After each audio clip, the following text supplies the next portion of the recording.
Hello and welcome. It's me, Mr. Ree from Creative Shock, and I'm here to do a tier list for fire cards. If you're doing any deck building or maybe wondering like why those cards are so played and learning the different mechanics of I guess the journey that I've had coming from starting in January this year to where we are now.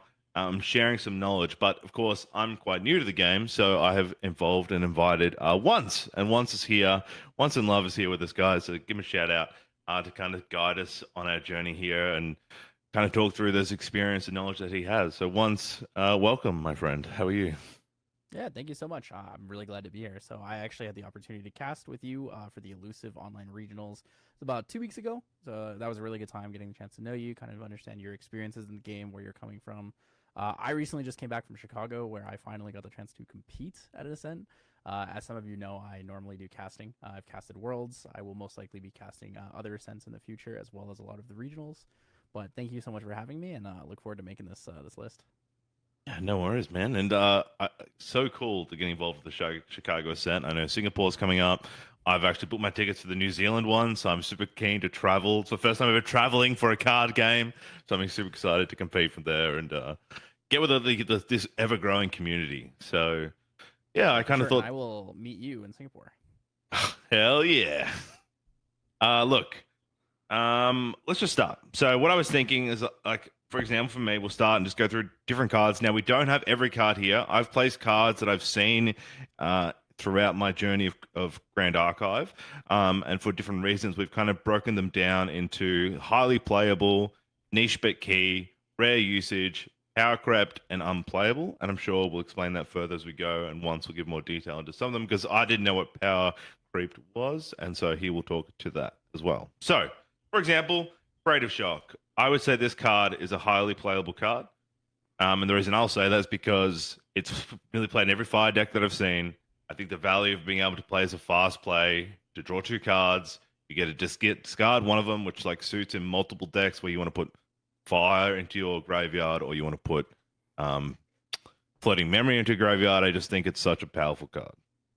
Yeah, so Creative Shock is a perfect example of an extremely highly playable card.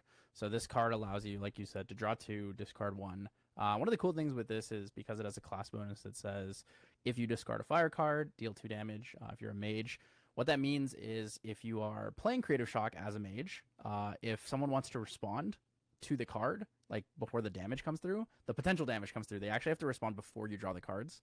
So if you draw two and then discard and say 2 damage to your Hasty Messenger, they actually have no opportunity to respond once you've begun drawing the cards. Hmm. Because you have to resolve the entire card. It's just an extra bonus for this card that makes it so good. You can discard fire cards, like you said, if you want to fill your graveyard. If you're doing, a deck that involves a lot of fire, Erupting Rhapsody, Fiery Momentum deck, stuff like that. But it also allows you to discard Floating Memory, which is really, really important in a lot of decks, like Rye, Merlin. Aggressive Aggro Lorraine plays it as well. Pretty much the only fire deck that doesn't play this is actually Fire Xander Burn because it's a little bit too slow for what you're intending to do, but it is still a fantastic card and it's still a viable option in that deck. Yeah, I was one of the biggest stories I have with this card is that it was like months into Creative Shock, like in playing and like playing cards as locals, and some guy was like, "And take 2 damage," and I was like, "What are you talking about?" Like, because I have never seen the Creative Shock play with a mage stop till there. No one had done it because it just like drew two cards, and I've just never seen that class bonus. So it just shows that how much that card is played in different classes and across different types of decks. I guess we'll start now. We kind of get the space of how we're going to break them into a different spirits. I guess for me, like I see Spirit of Fire played a lot. I think it would come maybe into the highly playable. You can argue with me the toss once, but just most decks, I think in Fire, you just want to have the 7 cards straight in my hand to start laying out the damage I'm playing. What do you think?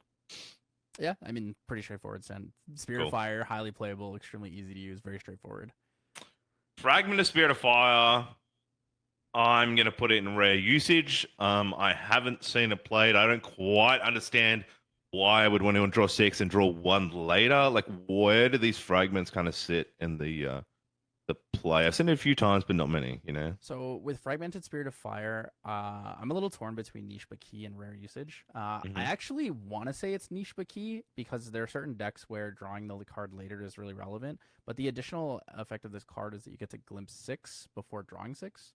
So even though you get one less draw, you get to see extra cards. So if you go first, you glimpse 6. If you put all 6 to the bottom, you'll see a total of 12 cards, which is very, very significant, right? Your chance to hit a good opener, something specific that you're looking for, is a lot higher. So I ran this in my Fragmented Spirit of Fire Merlin deck. I know a lot of players who run this in their Diana decks as well. And the reason you would want to run this is because you would want to dig for that dungeon guide. You want the dungeon guide opener. You want the creative shock fast or fast floating opener. You want to be able to find cards that will accelerate your game plan or give you value accrual over significant amounts of turns. So another card we have on the list that we'll talk about later, Gloamspire Black Market, is a perfect example of a card that runs really, really well with Fragmented Spirit as well as Serene Spirit. Since you're going to draw less cards, you're going to have lower influence. You're going to be able to activate Gloamspire each turn pretty successfully, but it also lets you find that card earlier, right? On these decks like Merlin, as well as Diana, right? Dungeon Guide is like your key bread and butter card, and if you don't see one, your deck's kind of like win condition and pathing to that is a lot slower and a lot more awkward. These cards, these glimpse spirits, allow you to find that consistency that you're looking for, right? The standard, if you open 7 cards, you have 4 ofs in your deck, and like let's say you run 4 dungeon guides, right? Your chance to see a dungeon guide in your opening hand is 40%. If you look at up to 12 cards, that goes up way, way higher. Oh, Right, wow. you could just open one and not have to put any cards to the bottom, but you could open none and put all 6 cards to the bottom. First, you'll know 6 cards that have gone through your deck already, and you'll be able to draw into something that you hopefully want. So then I guess we'll segue from that. If I look at, hopefully I've got Serene Spirit of Serene Fire. What am I changing then? Because we're talking about the power of the glimpse here. What changes now that I want to go for the recover 6 compared to the draw card? So that specific niche Yeah, part that so we're talking about here. in this case, this one has another effect where it says lineage release, recover 6. So what this means is that you are able to banish the spirit and attempt to recover 6. Now, this is an effect on the stack, so if you do activate this, people can respond to the activation of it before you recover. Spirit of Serene Fire, I think, is really good in decks where you need the extra health, but also you don't necessarily run a lot of fire cards. Now, before the Fragmented Spirit of Fire came out, Serene Spirit of Fire for Rye was probably one of the most relevant cards for him. A lot of people ran Spirit of Fire and Spirit of Serene Fire, so it depended on if they needed the glimpse, if they needed the health. It really came down to what kind of matchup am I playing, right? Against like a Wind Allies matchup, maybe you want the Spirit of Serene Fire because you're not as worried about having less cards. You're more worried about making sure that you have those fogs, you have the Vanish from Sight, you have the Peaceful Reunion, you have the Resolute Stand, but also because if you don't see that dungeon guide, you probably are going to die. Right? It just Yep. gives you another option. It was really popular as well in the Serene Luxem Xander because your early goal was hit level 3, stabilize once you hit level Yeah. 3. This allowed you to banish your spirit and not play any fire cards anymore. Right? In these decks where you're using a Serene Spirit, either your champion has a built-in fire element like Polcock. You'll more commonly see it with like Serene Spirit of Water and Nico. Mhm. But the other reason is because your fire count is really low anyways. That once you've gotten to the point where you can activate the spirit, you're probably no longer needing to use all these fire cards.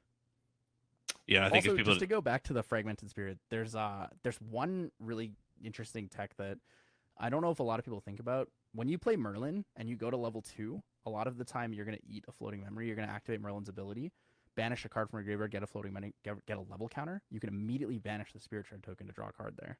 So you don't actually really, have to wow, wait till you are a level 3 champion. oh, You I've have never to seen that. be level 3. So if you have a level counter, or if you play something like Empowering Harmony, or maybe Empowering Prayer, or whatever gives you levels, right? You're Hmm. able to draw that card earlier. Wow, I did not know that was seen in play. That's really cool. Okay, good. Thanks for the summary there. Clumsy Apprentice. Cards gas. Gas. Cards gas. Do you think there's a time like I I definitely for me I'm like I've got 3 clumsies. I'm like I'm just sending it. I'm sending it, baby. I don't know if I would actually say it's highly playable. It's kind of like in between, right? Because the decks that Clumsy's in, fantastic card, but you don't run this in every single deck, right? Yep. Like you don't run Clumsy Apprentice in level 3 decks. Yep. You pretty much only run it in anger decks. Yep. So I guess it's in the niche So but key because you're trying to I draw think quick and get. I think because of that, I would actually rather move the spirits back down to rare usage and Hmm. keep the clumsy in niche bookie. Because I think the spirits are always options. You build your deck Yep. around the spirit, knowing you want to run in that style. But with Clumsy Apprentice, it's like you are playing this archetype. This card is really important. Like you need to use this to cycle and draw. Mm. Definitely. Over like these cards are just in random order from when I copied them. Airship Engineer. I think for me, I picked it because I think like Diana is one, definitely a fire deck that has seen a lot, and Airship Engineer makes it there. I guess this comes again. Does it go to niche but key because it's strong in those Diana, but it's not played across, or does it come down into rare usage? I like it in rare usage because it's like if you're playing Airship Engineer, you're playing Fire Dyna Allies, which is like Hmm. in itself a more rare deck. Yeah, and I think there's some stuff. It classifies itself, if I'm right. If you the on enter if a unit is distant, you draw a card which counts for itself. Correct? People may not Yes. If you not make know. this unit distant, then it would also Yeah, count. on the Because effects there. it says if you control a distant unit, not if you control another distant unit. Yep. So you can make it distant, which is pretty cool. Airship Cannoneer, I guess, goes in the same space because we're talking about that same space that Dyna with allies. Um, it's really strong to get that +4 range to get 6 damage. I've definitely played a couple of Dyna. I think this card is unplayable. Really? It's too expensive, and you have to have a lot of setup to make it work, and you don't cycle anything from it. So the difference between this for me and Airship Engineer, if you activate a card like Backstep on Airship Engineer, or anything that gives it distance, right? Evasive maneuvers, you at minimum will cycle the card because of the on enter effect, and you'll deal 3, right? Whereas for Airship Cannoneer, it's 4 cost, so you have to have 5 cards in hand to play this. Mm. And then on attack, you may banish 3 fire cards from your graveyard. If you do, Airship Cannoneer becomes distant. It's like a lot of potential full damage. You can deal 6 to face, but you need to commit a lot for this, right? You need to banish 3 cards from your graveyard that are fire. You need to have 3 cards in your graveyard that are fire, and you need to have 5 cards in hand to play this card. I And I think guess 4 cost in general requires a lot of really beneficial payoff for you to want to play it, and I don't think that this card is actually that good. you don't play it, is it like a 1 or 2? Like I see Dyna's played it like just 1 or 2 in their deck. I don't think them playing that many. What's value? Again, you just think it's 4 cost, like I don't think this card is in a deck list that's going to top an event. yeah, true. I think it's fine if you're playing Fire Diana Allies, but I also think that Fire Diana Allies is not a very good deck. It won Singapore pre, the new deck list, like the new cards that came out. It won Singapore, right? Singapore or what? Nationals Oh, SEA Nats. line. I don't think Yeah, Jason was really playing Allies though. He was playing Taser Lock focused with Carters. yeah, he did have. Yeah, he did have Crimson. I don't think he had. He might have had Airship Engineer. I can't remember honestly. We have to like look it up, I but just feel like the I don't think he focus would on have the deck was Cannoneer. not playing allies for a lot of damage, but it was unironically just Taser Locking people. Yeah, correct. I All think right. let's see. You got it there. He has some ally. He doesn't have that ally. He would I have don't know. He's like playing a Merlin deck list basically. It's like this is like Ranger Merlin. He's playing cards that's like cycle and give floating memory and stuff. yeah. Arthur the Young Heir. Yeah. I guess it's a forecast card. Forecast card, my lord. Um, I've seen it a lot in a lot of Xander aggro decks, or I've seen it sometimes with some ally fire decks. Does this come into again unplayable because it's 4 cost, or do you think this one has a better strength in a lot of decks? I'm a little 50-50 on this one. It's like Hmm. in aggro decks, I think it's really key. But it is like the decks are playable without it. If we're talking about like the highest level of competition, it's probably niche but key more than rare usage. Hmm. Because like every fire aggro deck will use Arthur, which is like fire aggro Lorraine, fire aggro Xander. You'd probably even use it if you were playing like fire aggro Tony. Yep. Or like any other form. You can use it in Diana as well. I mean, there's no class bonus on the card, right? It's pay 4, and it's a 2/3. While rested, all your allies gain +1 attack. It's kind of good because you can also so with his on enter, you can just like clumsy into an Arthur and leave your clumsy up and don't attack with it. Because if they try to hit your clumsy, you can just respond and retaliate for 2. Yeah. Or you can just swing for 2. Like I think Arthur's a lot better than a lot of other cards. And No it gets class that bonus makes this more immortality flexible. as well, right? Like you can play it so it doesn't die. Yeah. Arthur flexibility is good.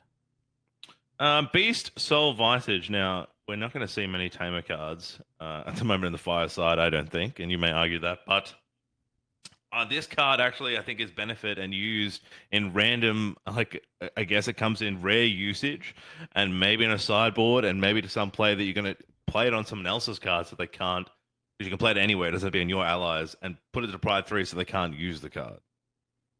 Yeah, I think Beast Visage is great. You can put it under a Quicksilver Grail in response to things. You can just materialize it and deny one of the allies of your opponent just so it can't attack anymore. You know, ally decks pretty much never go level 3, right? They're always level 1, level 2 decks. So Beast Visage just removes an ally from the board. It's very, very good for that reason. I believe it's a 0-cost Regalia as well. Yeah, it is 0 cost. Yeah. Do you So think you this take one then turn and you deny an entire ally from them, right? So you think that's rare usage, or you think it's usually more like niche but key? People could be using it more with this new ally. How many allies are out there at the moment? Um, I think it's pretty rare usage. A lot of people don't run it in their decks. It's a cool tech option. I don't think it's like you have to run this if you're Yeah. playing in a field. It's like you tech this in if you know you're playing against a lot of allies. Yep. Blazing Throw. Warrior skill, sacrifice a weapon, deal 4 damage. Kind of fits the same category as the other decks. It's like deck archetypes, right? Mm-hmm. Blazing Throw is good in Aggro Fire Lorraine. It's good in Aggro Fire Xander. It's not really used in Soul. It's not really used in any level 3 decks. Good card. Not absolutely necessary. Blazing Bowman. I've seen a few times in play. Really haven't seen it much in a couple of decks now and then in some aggros and in some I guess Lorraine decks I've seen it a few times, but not really played much. Where do you think Blazing Bowman goes in this tier list? Well, like, what are your thoughts on the card? Oh, what do we go? Blazing Bowman can't be retaliated. On team may banish a fire card. Like I'm looking, if I do, it gets +2, so really good for just that 4 initial damage. I've seen some aggro. I'd say it's rare usage, right? Like I'm gonna play it. Sometimes I could if I can't find another card that kind of is better than it. I mean, it's 3 costs for 2. It's kind of like, does it even go down to unplayable? Maybe. Like, I feel there's other cards that are aggro that are gonna get better value, right, than this card. Like we're already just looking at Blazing Throw as like 4 damage for a 1 cost compared to 3 damage for a 2, and then if I have to banish, I can get it. Blazing Throw requires a weapon, but I kind of agree with you. I think Blazing Bowman is kind of trash nowadays. I want to say it's been power crept more than it's unplayable. I think back when this card came out, it was fantastic. It was a great option to get a lot of damage. I think the problem is nowadays there's more efficient units based on what class you're running. Like if you're playing Fire Aggro Xander, you have things like Captivating Cutthroat. If you're playing, Fire Aggro Lorraine, I guess Fire Aggro Lorraine's always had it, but I feel like that's like a Strapping Conscript is better. It's like more consistent, lower cost. Speaking, so it's the same cost. What is power creep? Like when we're talking, we're just saying that cards, eventually the game's releasing more cards and other cards are getting left behind because there's stuff that do the same thing but better. Yeah, so it does the same thing but better is essentially what it means. So a good example is we have cards like Blitzmage, right? Blitzmage is a 3 cost, 3 power, 1 life, and that's it. It does nothing else. It is a 3 cost, 3 damage card ally, right? But we have cards like we have cards now for Fire Aggro Xander like Captivating Cutthroat. So Captivating Cutthroat is, I believe, a 2-cost ally, 2/1. Class bonus is gain +1 on attack, deal 1 damage to your champion. Now that card I think is way better than Blitzmage because it's 1 less, and it only enables the damage to yourself once you level up. So it becomes more efficient to play on kill turn, but it also becomes more efficient to play before kill turn because you can put less cards down for like a more controlled banishment if you want to put the card out. Oh, wow. So I've put Captivating Cutthroat up there for niche but key. Do you think this is like again, if we're playing that aggro, I think it needs to be in there? A lot of cards are going to be niche but key. I'll be really honest with you. Which is fine. They fit an archetype or a deck really, really well, and if you don't run it in that deck, you're kind of trolling. Well, yeah, and I think this is going to be a lot of the decks are going to say these cards here are niche because of that. Like if you're playing this is probably what you're going to see, and then compared to the ones where you can play this, but you're Yeah. probably not going to see it, which is in our rare usage. I would almost move Arthur up to highly playable. I think because you can play him technically in more decks. Because like no class bonus requirements on the card makes it Mm. slightly better. Um, I want to be a little looser with highly playable. I think we've been a little too strict on it. I think we should also move clumsy up. I like that. I like a good clumsy. I think again that's the idea that it can play it across multiple kind of makes it more. Like I Yeah, said, it's and not locked then into a class. because we're putting cards with class bonus that are like really strong for their archetype, I think we should also move airship engineer up To to niche niche but but key. key. Because like if you are gonna play Fire Giant allies, that card is probably one of the best cards in the deck. Yeah. So that's reasonable. You have clumsy in there twice, but we can skip the second one. Yeah. Sorry. Come on, guys. Courier. Kohazi Curia. I guess this goes into the niche but key category. It's played really for that aggro style. It's not played really Yeah. across multiple. And I don't think it's at the point where it's rare usage. I think it is still a strong card. This card is fantastic, and it was run in the second place deck of Chicago. It was actually run in Erupting because new Erupting is using Tristan. Because you can discard fire cards with this card, you deal damage to face, and it has stealth, and it'll and Tristan also opens up incapacitate to be a more viable card for you. You had a fire Tristan in Chicago. Oh, It was Fire Lorraine Tristan Erupting. It was both champions. wow. Yeah, Holy. so Matt G was playing Fire Erupting. He was playing Erupting Rhapsody with Tristan and Fire Lorraine. God, I'd love to see that. So I you might have to swap go back. between the two. See if there's any of the vids on. I'd love to watch that play. Yeah, I mean grand finals of Chicago's streamed for sure. Check it out. Yeah.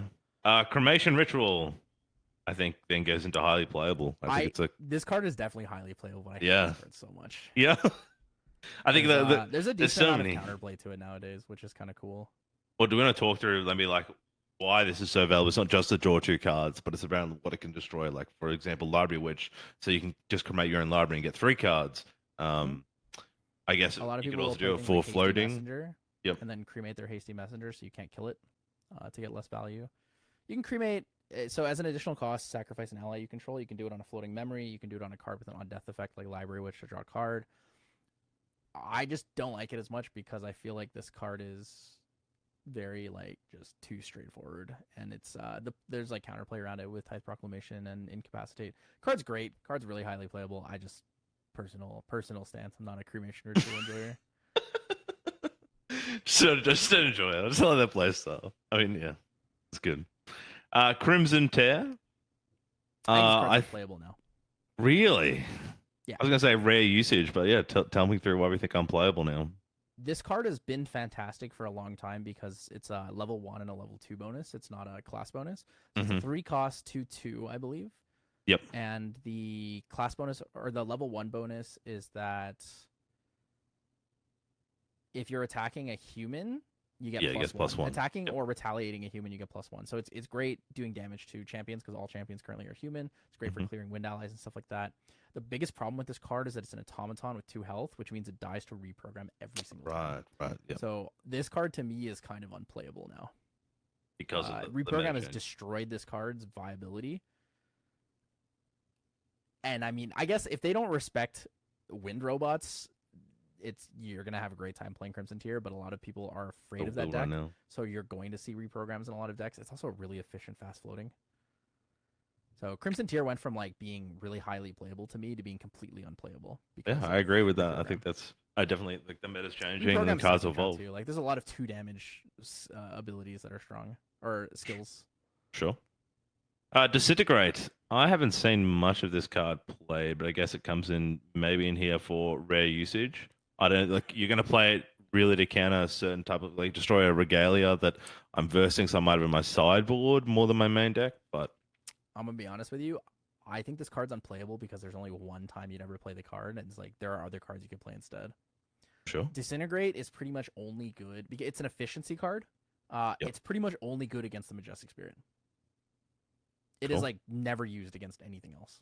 It's an 8 cost efficient spell, which means that if you are level 8, it's free. But you are not bringing that in against any deck that's not the Majestic Spirit played. Yep. Because you just don't really need it, right? Like, if you want to destroy a Regalia, play Meltdown, right? Play Reduce to Ash, play Spurn to Ash. If you're trying to destroy an ally, most allies will die to Focus Flames. Sure.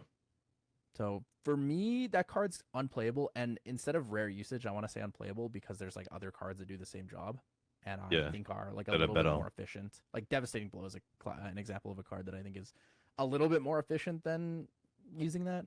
Mhm. No pun intended with the card being efficiency based.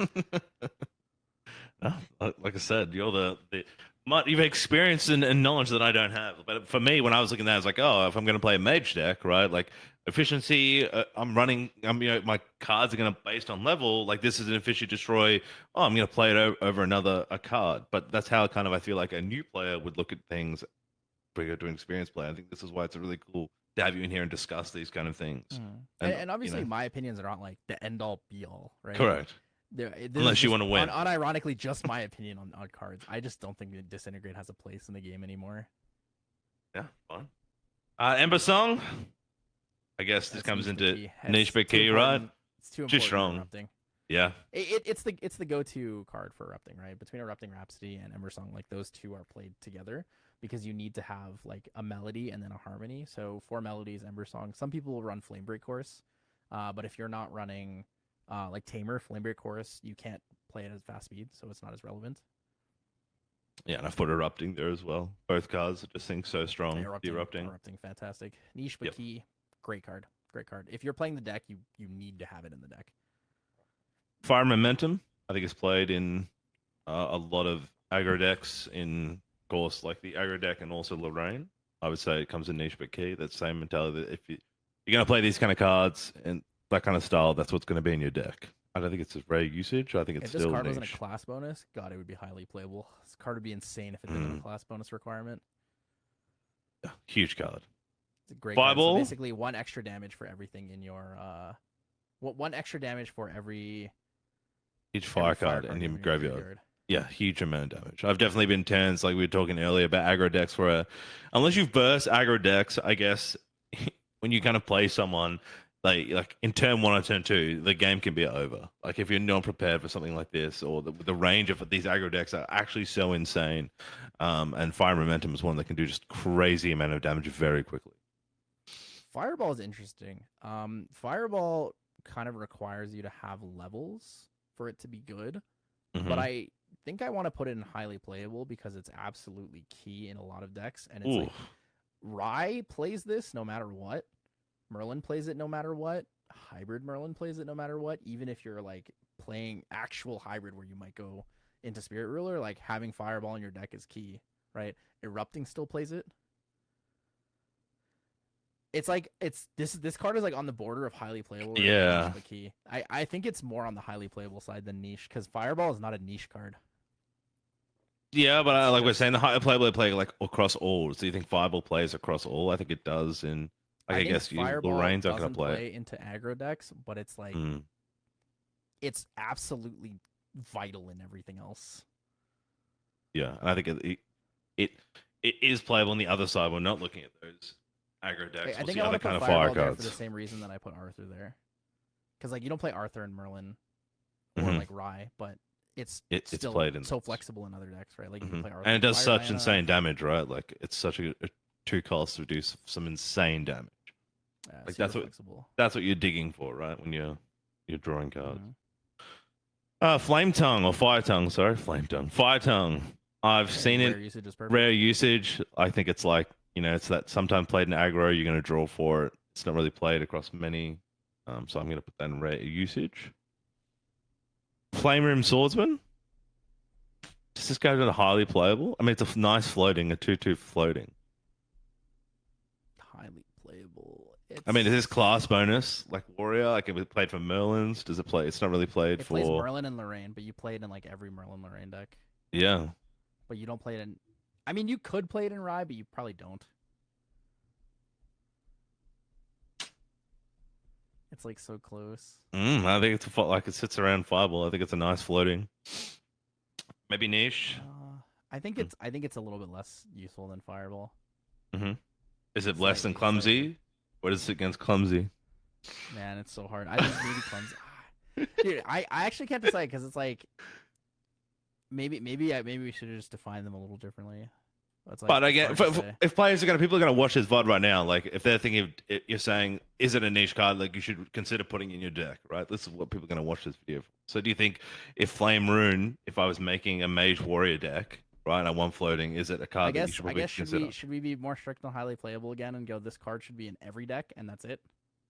Because like it's kind of hard to say that because like Creative Shock should be in every deck except for one, and Cremation Hmm. Ritual's like technically off the list, and same with Fireball. Like we'd only have like maybe 5 cards that should be in literally every single fire deck. Correct. If we play it, yeah, correct. Yeah. If we were saying if we were saying that's like our version of highly playable. I mean, we could just say it flits in both. I think niche but key. I think it's important in a lot of decks, but I don't think it is playable in all decks. I think Fireball, has a better strength because it's played in majority of the decks. Yeah, I guess okay. We'll keep it there then. We'll keep it there. Flame Sweep. Surely niche but key. Like I think with I would say if we're saying the meta stuff right now with allies, I think if you're gonna play any sort of Lorraine deck or Merlin deck, it can be really strong to wipe the board and get a good amount of draw with level 2 Lorraine. The same way I see Flame Rune Swordsman. I just see Flame Rune a little bit more important than Flame Sweep, but they're still like in the same category. So it's like at the most important on this deck list, it's like Flame Rune. At the bottom of this tier list, it's like Airship Engineer and Flame Sweep. So like I think they're fine within the same range. Like because there has to be a range within each tier, right? Yeah. So I think Flame Rune comes back and we hold them all in the same category. All right. Blitz Mage. Power crap. This card sucks ass now. I swear it was recently played, man. I feel like we watched it recently played. Way more efficient I'm cards, pretty man. sure. I'm pretty sure. Were we casting it? It came in the elusive. Somebody played it, right? And he came. No, it was in someone's deck list, but they didn't play it because they just had better cards to play. Yeah, definitely. Focus Flames. I think Focus Flame sits under rare usage. Good card. When you need it. When you don't need it, useless card. Mm-hmm. What would be examples that you would use it? Card. If you're really afraid of like high tier allies in your field or area, like if people play a lot of Frostborn Paladins and they're playing like mill decks, Frostborn Paladin, play Frostborn Paladin, banish the floating, go to 3/4. If people play a lot of Ace and Protectors, or if people play 2-3 allies and then attune with the winds, like Focus Flames is really good into those things. So do you think when you talk about rare usage, like I guess, is that something you would consider in your sideboard, or you would consider in your actual main deck? That just depends on your locals experience. I think rare usage fits like this card can be good if you're in the right environment. Yeah. And that's kind of why I would say it's like good. I also think for the same reason we should put Incendiary Fractal next to Focus Flames, since I can see it right there. That card is kind of the same thing. It's like more value gain version of Focus Flames. So you play it if you're a class bonus mage on entry, you'll deal 4 instead of 2. So like Rye and Merlin are able to kill these bigger allies without needing Focus Flames. Yeah, and then they also get the reversible, which is huge. Having a fractal, I think it's really strong. It's fantastic. Yeah. Korhazi Arsonist. I think this card is niche bouquet. No, it's either rare usage or like borderline. Ooh. It's like borderline unplayable. You play it in one deck and only one deck. Ooh. And even then, it's a sideboard card. I had a question on my test. I tried to do the judge test today, and there was some question around this Korhazi Arsonist, and it was like it attacks a steadfast unit, the one that has always retaliate, and mill some cards, and it asks if it attacks, what's the stack order? And I said the thing gets to retaliate first because it only does 2 damage, and the thing had 3 health, but I could be wrong. The stack order is that only one trigger go. Oh, yeah, it says which one because it's on the judge test, but basically, since we already talked about it and I already started, it would be only the one unhit trigger goes on the stack because dealing damage is not there's nothing that Korhazi Arsonist does that puts things on the stack. Yeah, it just attacks for 2. Like I don't want to say this card is unplayable because you can play it in Fire Xander, but you never play it in the main. It's always in the side.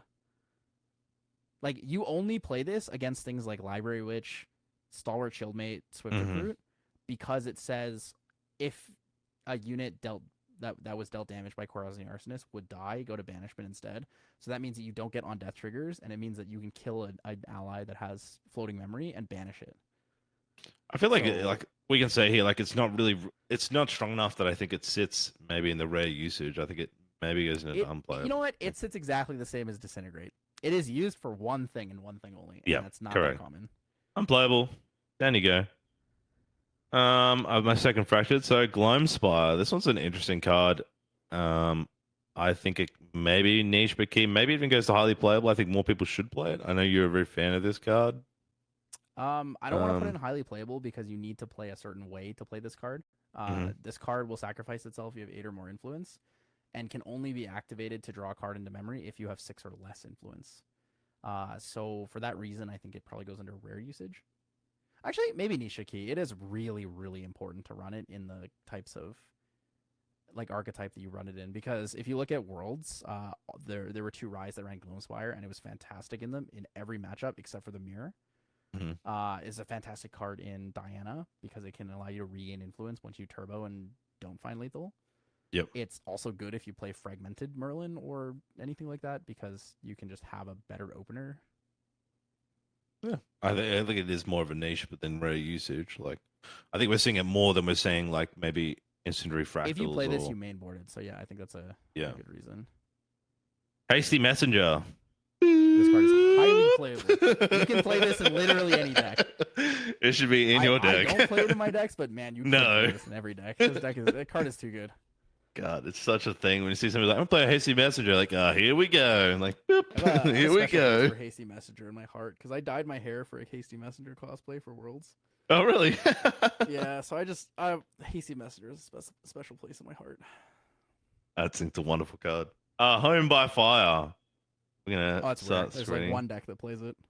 Rare. It requires it to be a sword weapon, so I think it's only. Does it go unplayable then, or do you think it's better than? No, it's one good. use. It's really good in that deck. Yeah. I think Home by Fire is fantastic in that deck. And there's also like room for future like design space with Home by Fire too. Like the fact that it's fast, in my opinion, makes it good. If Home by Fire was slow, I think it would be unplayable. But being able to play it pre-recollection is pretty good. Immolation Trap.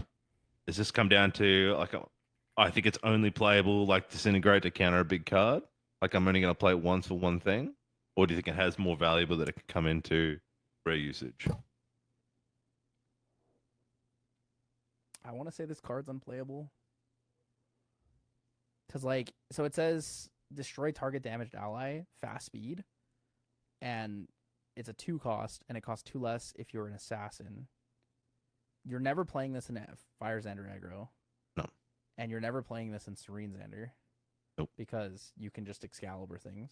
Mm-hmm. Playing Serene Luxem. This card's not that good in Merlin either. Power Creep? This is another one of those cards where like you're using it against Disintegrate. And that's it.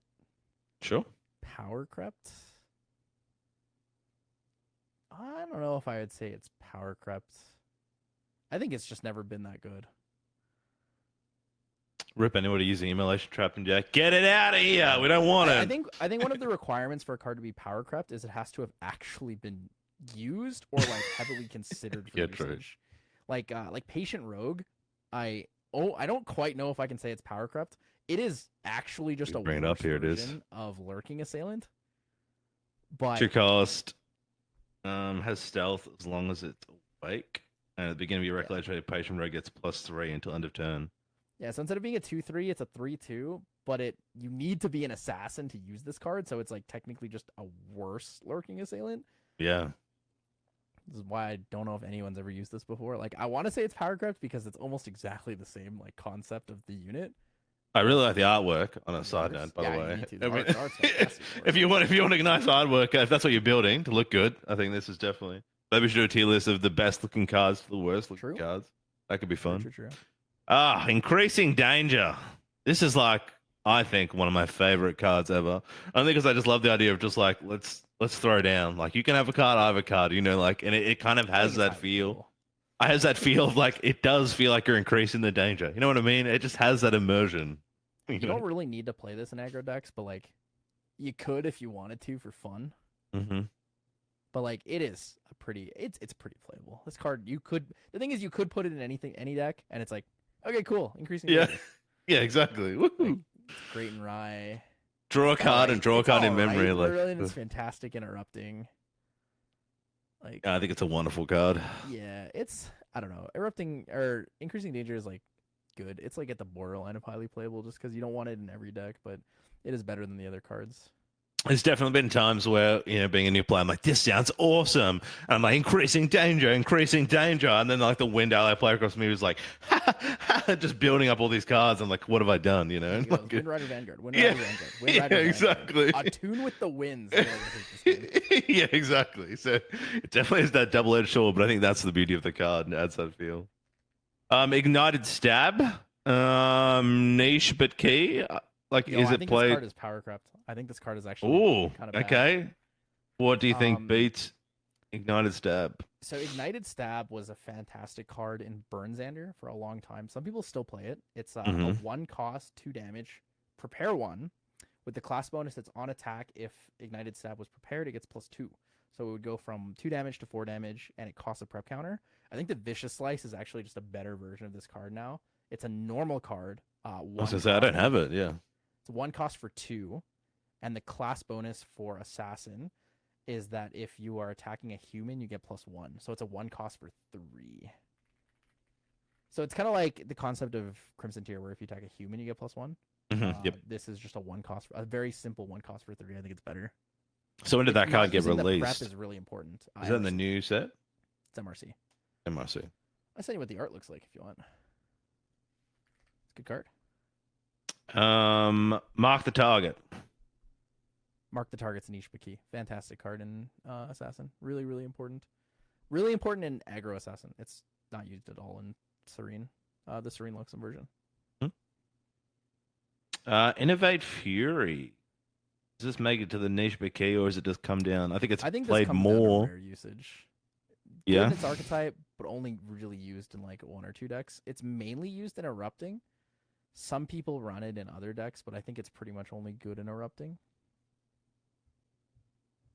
What about like I think you're ever gonna like D level to put a new champion? I was trying to think. It's more on the win side that you kind of get that usage of the D level. It's just because the wind one's fast, whereas the fire one and the water one are slow. The fire one helps you clear board though, because it does damage. But yeah. Meltdown. Does this make it highly playable or niche but key? I'm biased. I think Meltdown's an amazing card. I think it's actually rare usage, but I really want to put it under highly playable because Meltdown is the only answer to Regalia with 2 cost or higher. Yep. And it's like Meltdown is so good because of that. But it's also like there's not that many times you need to destroy a Regalia with 2 cost. It's like a highly playable sideboard, right? Like you want to have it. You probably don't have your main, but you have it in your sideboard because you know if I come across this deck that might happen, it might be useful. I think it has to go under rare usage because there's just not enough times where I'm like, I need Meltdown. I'm more like, wow, Meltdown would be kind of cool right now, but probably wouldn't help me in most of the game. Meltdown, so fantastic against Domain Tony. Yeah, Domain Tony. Shout out to what's your friend's name that we called out last time? He plays Jimmy it all the time. Lee. Jimmy Lee, shout out. Jimmy Lee, yeah. Every time we make a video like this, we have to shout out Jimmy Lee, all right? Let's make sure that... Jimmy Lee is the people's champion. Yeah, Meltdown, very good against that. Also kills things like Vapor Jet Shield. But, I mean, a lot of the time, Spur to Ash is more than enough. Or even, like, Reduce to Ash, depending on... We've got both here. We've got kill. Reduce to Ashes here. I think Reduce to Ash is highly playable. I would actually put that under highly playable. Fast Regalia removal, if it's zero memory cost or item cost of 4 or less, really good. Really good. Sure. Do you think this over Meltdown? Like if you were thinking between those two cards? Oh yeah. You would take Reduce is to Ash. like Reduce hits most of the targets that you're gonna want to hit and fire, like Safeguard Amulet, Terrafring. There's not really much else you really care about too much. Does it sit in your main? Like, if you're making a deck, would you put it straight into your main deck, or would you put it into your sideboard? How many would you put in your main deck? When I was playing Regalia Hate on my Merlin, I was playing 3 Reduce, 1 Meltdown in main. I play 4 Reduce in my Fire Xander deck, and my Diana deck runs 2 Reduce. Wow. It's just good. It's really good to have fast fire. Like in Erupting, that card is key because it helps you kill Overfracturized Lantern. So if they if they like banish the lantern or the grail to get lantern out, you can like reduce to ash the lantern, and then if they try to fracturize the lantern, you can just reduce to ash over the fracturize Yeah, wow, cool. because All it's the fast. stack It's like responses. it's the Mm, only fast regalia removal for fire, which is why I think it's really important to really have it playable. right now. Do we want to If you're go then go playing to Merlin, Spurn to Ash? you end step like destroy someone's safeguard amulet, like they're gonna die next turn. Spurn to Spurn to Ash then? ash. I think Spurn's also under rare usage. It's good for certain things. Like if you need to kill a Scepter of Lumina and you know you need to, Spurn Dash is great. But Mhm. being slow makes it harder to use as well. Sure. I mean, does it like compared to Spurn Reduce and and Meltdown to me Meltdown? feel the same.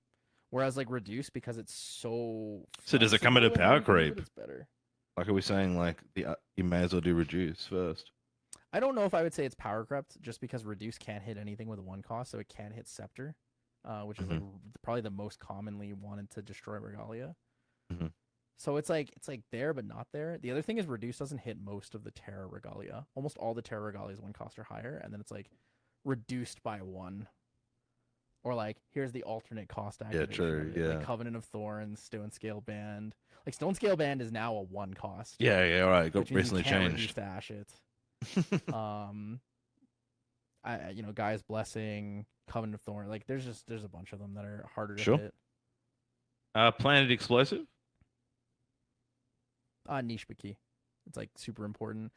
That's actually one of the few fire cards that you do see in Serene Luxem Xander, because it's fast removal, and you can deal 4 damage with it. So it's good against like Ace Protectors and the buffed Frostborns. That's like the break point when you think about a spell. Is like, does my spell deal 4 damage or my skill deal 4 damage? If it does, it's probably pretty good. If it Yeah, deals right. 3, it has to be the right cost or like unpreventable, because like Sparklight is just so good. We can bring that up next, too. Sparkle Light. Here it is. I think Sparklight's highly playable. 2 unpreventable damage, 3 if you're a mage is good. You can Especially like for put 2 that cost in any deck, and it's fast. like pretty good option. Would you say like you're putting 3 or 4 cards into your deck? Sparklight is one of those cards where if you know your opponent's playing like spell shields, you just Sparklight them because you don't care. Or if they like protect themselves with penumbral waltz, you can just like spark them. Isn't that thing too we talk about where people like shield and then you cast Sparkle Light? Like you do Fireball, they react with shield, you then react with Sparkle Light. So Sparkle Light hits first. Yeah. If I fireball and they go like arcane spell shield, I can say, okay, spell shield resolves on the stack still, on the resolution of the spell shield, but still on the stack of my fireball. I'm gonna Sparkle Light you for 3. If Sparkle Light resolves, it deals 3 damage through the shield. The shield blocks nothing. You get no enlightenment counters, and then you eat the fireball to face. Yeah, correct. Yeah. You're spicy and turn the tables. Ignite the Soul was the old like OG answer to that, right? Like it's just a fast spell for 1. You give them 1 enlightenment counter, whatever. But Sparklight's become more popular because like fast removal is really good. Yep. Polehawk. Highly playable. Unplayable? What about Polehawk, man? I think Polehawk is kind of unplayable right now. What do you think they'd have to do to make him playable? Like, what do you think he's missing? Make Ranger better. Ranger's just kind of weak right now. Yeah, and then we might see him. Maybe in the new cards, we might see some more Ranger love. Purge in Flames. It's the efficiency. I really don't know much of this card. Efficiency, deal 2 damage, class deal 3 to the units instead. So it's a board wipe, right? Does it come in niche but key? It's definitely a rare usage, but I almost want to say like this card is like kind of unplayable now. It feels so bad. Like in Merlin, you just have so many other cards that are more efficient, like long term for killing things.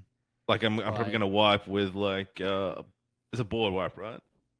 Yeah, so I'm probably gonna use 5 flame sweep, right? Even counters. You can just pick off allies 1 by 1. Like you don't necessarily need to like kill the whole board, right? Yeah, I think it comes on unplayable. I don't think it's really enough. Even in like Arcane, like in Arcane, you don't play Purge and Flames anymore. You just play Arcane or Anger the Skies, because Anger the Skies is 4. I don't know. I don't think Purge and Flames is that good. I mean, I'd love people watching this video if they see that. I want to argue the toss in the chat. They can, but I just don't think wide on allies anymore, right? Like if you're playing correct. Aggro Fire Xander, you don't go wide on allies. If you're playing Wind allies, you only go wide if you're playing humans or like Wind Crux, and even then, that's like one of the weaker decks right now. So if you're playing robots, like robots goes tall instead of wide. I just think Purge and Flames has kind of fallen off. I definitely love the lingo when you're like tall and wide. Like what? But I get what you're saying. Yeah, so I Like guess to like explain this, like, everyone's leveling up. watching the Like you, I'm video. guessing like you're buffing versus adding more of the same unit, right? Yeah, That's so tall wide and is wide. like Yeah. having a lot of allies on the board. Mm. So the common one for human wind allies is to play like banner knights or phalanx captains, Hmm. where each of your humans will get an anthem bonus damage based on Yep. how many other humans you have or like what it is. Whereas like tall is like I just pop 4 power cells on a single thing. I'm gonna attack you with it. I'm gonna restand it with I'm gonna wake it up with second wind. I'm gonna attack you again with it, and then I'm gonna wake it up again with rallied advance and attack you a third time with it. Mm. Like that's just one ally, which is why like these single target removals have become so relevant. Rending flames. Niche bouquet. Yeah. So If it kind of didn't a have certain deck. Honestly, I almost want to put Rending Flames in highly playable just because of Really? the class bonus on it, having 2 classes. It's warrior and assassin, and it Mhm. is played in both of the classes. It's like probably the most niche of the like cards I would want to put in highly playable. Probably Rending on Flames the is higher. really good. We could have done like that too. I could have moved it, but yeah, sits up there with Bryn's flame room swordsman. Yeah. Yeah, it can go like in niche but key, so it still fits there. Rococo. Niche bouquet. Like played again in this. I want to say it's niche but key because what enables Rococo the most is Poison Dagger. She goes from being Yep. 3 potential damage to 5. I almost want to put her in highly playable, but I think I just like Rococo too much as a card to do that. I think it actually is just niche but key. Yeah, I don't think it's like fantastic card there. yeah, it's a really like these are like really good cards for the play style that you're kind of looking It's like for in Rococo flame. fits how good Blazing Throw is. Like Mhm. the payoff is good, but it's like you have to pay to get there, right? Like you have to lower your influence so much to make Rococo work. Yeah, but I think it definitely can be done and does crazy damage. Vulcan Soul Knife. I've seen it a few times. Varakan, sorry. I think it's also niche but key. Like you need it in Aggro Fire Xander. It is like one of the most important daggers. Being able to alternate activate cards from your material deck is like so important, right? Yep. Like think about like Gaia's Blessing, Mhm. Mercenary's Blade, Varakan Soul Knife.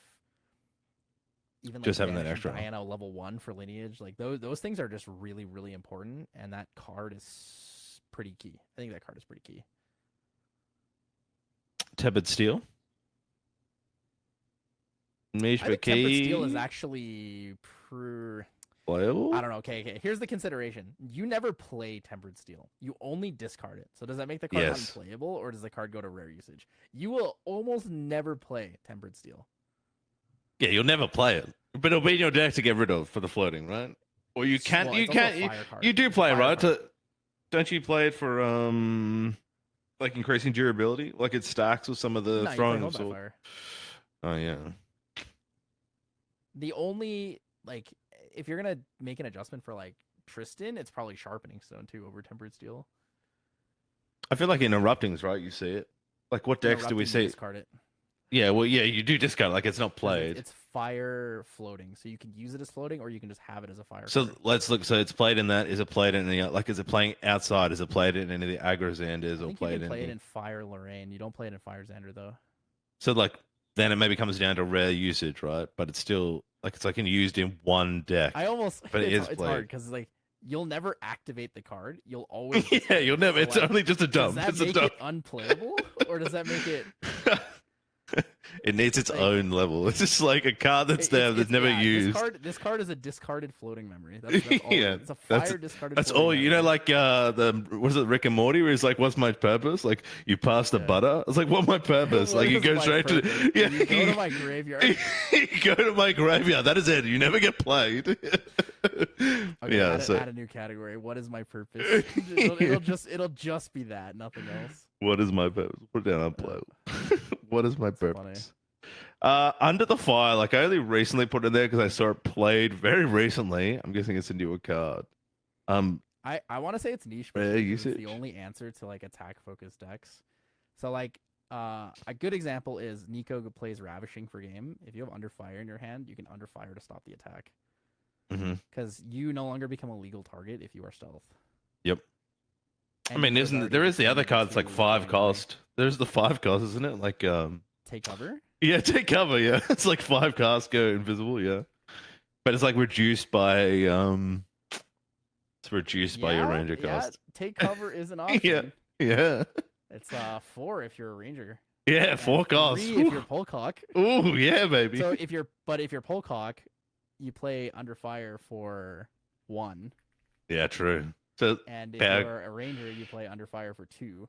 So I think this card has just power crept take cover. I'm gonna be honest Yeah. with you. That's it. Take cover is useless. If you were playing with take cover, take it out. It's time to put it under fire. There's also cool synergy with this card too, since it doesn't say unpreventable damage. You can actually prevent this damage with things like flash grenade or safeguard amulet. That's cool. I'd Or love to see that played. Like, Blanche. I think Blanche also protects you technically. all right, we got a few more cards left. Vermilion Decree. I didn't have that. You've recently added it. I actually think this haven't card is seen it. highly playable. Oh, okay. Well, I've never seen it played. All right, never I seen played it played. Xander. I play it in Diana.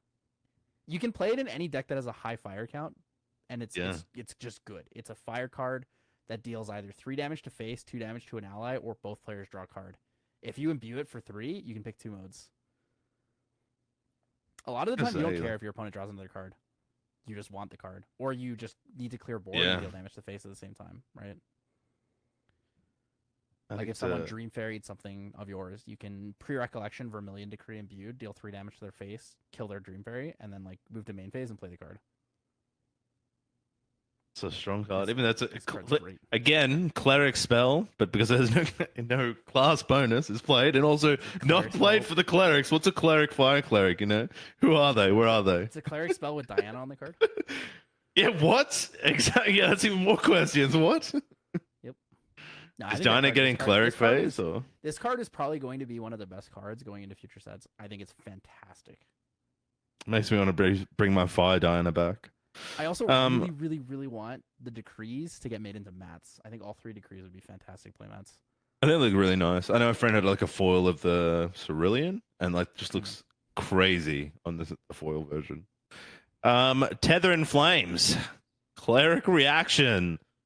This surely is like the only card. I don't know if you play it outside of clerics, but I think if you're playing clerics, you definitely want it. Maybe rare usage, maybe unplayable for you, but I feel like some people have been using it in my Chicago Merlin deck. Oh, because it acts as like a secondary fireball if you pay 3 for it. So like you fireball, they in-cap, you tether, and then they either have to let it through or take the damage. I actually think Tether in Flames is unplayable. It's only really playable in like Merlin or like level potion abuse, or like maybe erupting. But even what about then, your Fire Arasana robot deck? Would you not play that? Well, I don't know why I play Tether in Flames if I'm playing allies, though, right? Yeah, true. Okay, Tether in Flames, you have to have levels for it to be useful. So it's pretty much Merlin and Erupting. But like in Erupting, you can just go Tristan and then play Incapacitate, which is cheaper. And do you think in like Merlin, it's like if you're playing Tether in Flames, you're already overkilling this person. I feel like there are so many like cleric cards that are based on level though, right? Like I feel like they're trying to, but it's not landing. I think Arizona stuff isn't landing, and like I feel like there's potions that are based on level and efficiency. There are cards like that, but it's just not. It's just not there. Arasana is a total separate situation, but I think the fastest way to generalize it into one statement is that Arasana's level 1 and level 2 are too inconsistent and random to be good enough as cards. Do you think they would review that? Pardon? Do you think they would review that and ever change the card? Maybe. They might just add a proxy vault card that makes it good. Yeah. But like when we look at Tristan 2, like Tristan 2 gives you a single draw or 2 draws. Arasana level 2 gives you gather twice, which is RNG from 1 to 6 twice. And then it's like, cool, if you have 2 of the same herb at the end of your turn, sacrifice it, draw a card. If. And it's like, oh, okay, well, that's a very hard ask sometimes. But God, you feel good when you do it. Generalization of cleric. Again, going back to Tether in Flames, I think the thing with Tether in Flames is giving your opponent an option when you try to negate them doesn't sound great in theory. It's like, oh, cool, I'm gonna negate your thing unless you pay 2. You're like, okay, I'll pay 2. But I mean, that's what Frostbind is, right? Your thing, or you'll take this much damage. Sure. I mean, it's scary when you have actual levels. Like if you're level like 7 or 8, unpreventable damage is pretty good. Yeah. When you're level 4, it's like, okay, I'm gonna take 5. Sure, I'll just take 5, bro. Like I'm just I don't get your Ghost of Pendragon or whatever. Yeah, true that. Manic Zealot. This card's probably rare usage. I don't like this card, but my friends really like this card in Fire Xander. Deal damage to you on death. Swings. Like, do you think it has enough value that people don't want to kill it because they don't want to take the 2 damage, or they just have to kill it and just take the 2 damage? The best usage of Manic Zealot is Cremate actually it. play it, attack with Manic Zealot, and then mark the target it because it's 1 extra damage. Huh. Versus like mark the target to face is 1 versus mark the target the Manic Zealot is 2 to them. Yeah, and then if they play Manic Zealot, you then sideboard your Kahazi Arsonist so you can get them back, right? Like that's how you would do it. It'd be unplayable. I don't know about that. Manic Zealot has never been a card for me that like wins the game or is like I want to see the Manic Zealot. It's just like, oh, okay, I have it. I guess I'll use it. So for me, it's like rare usage. Borderline, actually, maybe borderline unplayable. It's only but I'm gonna say, like, look at the other stuff in rare usage. Like, you think it sits next to Home by Fire? No way. And it doesn't sit. Unplayable. It doesn't. It doesn't sit above our rare usage cards. Devastating Blow. I've never really seen it play. This is actually what I put under rare usage. This card, I think, is the better version of Disintegrate. In Merlin, on even level counter with a Sword of Seeking, this is 10 damage. It's 4 base, 3 from the card's class bonus and level effect, 2 from Merlin's even level counter, and 1 from Sword. This kills the Majestic Spirit. It's huge. And I believe it also can't be retaliated against. But yep, and can't be retaliated. Yeah, it can't be retaliated. So if you attack with the Devastating Blow into a Majestic Spirit, it cannot hit you back. Yeah, that's nice. So like this to me is a better version of Disintegrate because you can also just use this and deal 7 damage to face with no weapon, no even level counter. Like it's an alright finisher, right? It's 3 cost. It's not a high cost too. If you look at other stuff, they have much higher cost. Yeah, it fits in rare usage in my opinion. Impact Hammer. Bro, I think this card's bad. Wow. Do you like Impact Hammer? People have been like, I've seen people play it. Like, try Impact Hammer in Fire Xander, and I'm like, but I could just play Sword of Seeking and not take damage to face. Yeah. I don't know. I've just seen people play it. Like, I just think some people that there's aggro decks are using it. And maybe the other cards that are just better, then maybe they are. But I guess I've only seen it rarely times. You know, if it's very rare. Do I need to deal 1 more damage for taking 3 damage? Like, is that worth it, right? How many situations do I need to deal 1 more damage with my champion? Especially because there's class bonus too for Guardian to even make it like 3/2, which you're not going to use it really for Guardian at all. Like, it's like I think the only times you'd use this weapon is in Fire Aggro Xander, Fire Aggro Lorraine, and it's like, how much do I really need that 1 extra damage to be willing to take out a different card for it? Because it's this for Fire Aggro Xander, it's this or Sword of Seeking, and for Fire Aggro Lorraine, it's probably just worse overall because you can't Hone by Fire it. Yeah.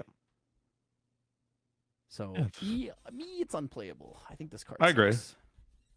Final Cemetery Sentry, which I actually hadn't seen it played till more recently. Again, another card, so I think it's rare usage straight from that because I've just never seen it played. This card is only played in Erupting. It's the only deck where you have enough cards. Because like 4 cost cycle cards. It's a 4 cost 2/2, and you have to discard first. Do you think that comes up? Cemetery Sentry versus like Karazi Courier. Karazi Courier is a class bonus card, but it also says draw and then discard. Oh yeah, you may discard then. Yeah, draw. Do you think it like? I don't know. Does it come up niche per key? Does it come up like power creep? But like, does it? I want to say this card is unplayable. Oof. Doesn't even make it. Like, there's only 1 deck you played in it. It's Erupting, and it's because like there's not a better choice to play. Every other deck, you probably have something that fits the deck better than Cemetery Sentry. The card just sucks, man. It's a 4 cost 2/2. You have to discard first and then. I think, like I said, cards to make it work. Yeah, I don't think it's like I think it's shit. But somebody's like, oh yeah, they play it. I was like, what?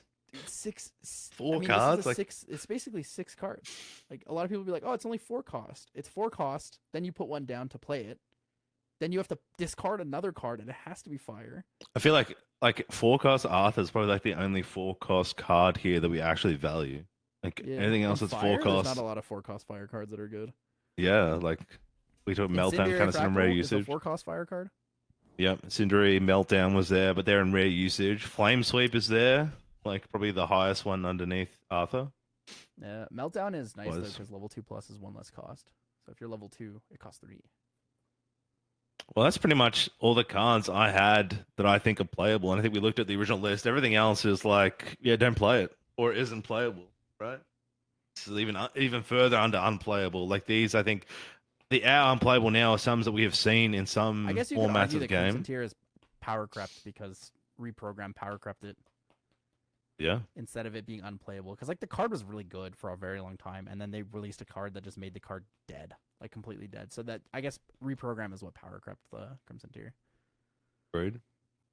I'm curious Is what it? people are gonna think about my takes on this because I feel like I was very aggressive about some cards and very lenient on others, and I'm just like, I mean, obviously, tier listing is very inherently biased.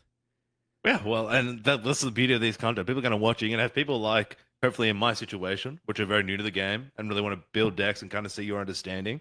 And then you're going to have people who want to argue the toss, which is also great, right? Like bad Yeah. publicity is good publicity, right? Yeah, Like I we mean, want to at have the end people. of the day, guys, if you wanna talk about it, just Yeah. ping me in the comments. At once Yeah, in love, hit exactly. me up. At Yeah, once exactly. in love, Magic Library or MLTCG, just hit me up. Yeah, I'm and ready to then cross those you can words. like 1v1 a TTS and with those cards and see who wins, and then like like put them in the ground and questioning you about their deck. You know what I mean? So no, I think it was great. I think it's hopefully people enjoy this when we make more. I'd love to do this for water and wind, and just like build a whole around this space, and then maybe do ultimately the 4 hour version where we do every card in the game top to Oh bottom. my But god, like this, there's no way.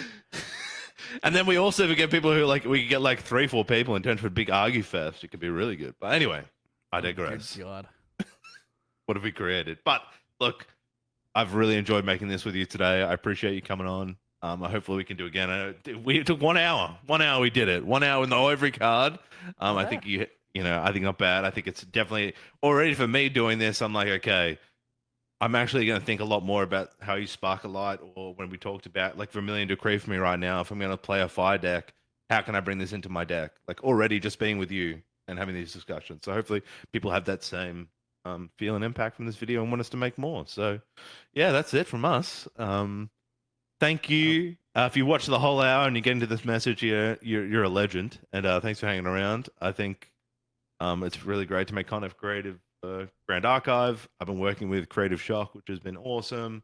Yeah, and anything you want to say before we go?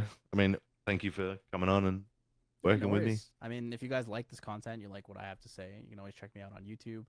It's Onceinluv Magic Library TCG. Otherwise, you can always come check us out on Serene Balance Productions. We do weekly casts of live casts of the game. Kind of like how these guys do elusively. We have our own league in North America, the Yeti Online League. So come check it out, come hang out, have a good time, and we'll see you guys in the next video. Yeah, see ya. Thanks for coming.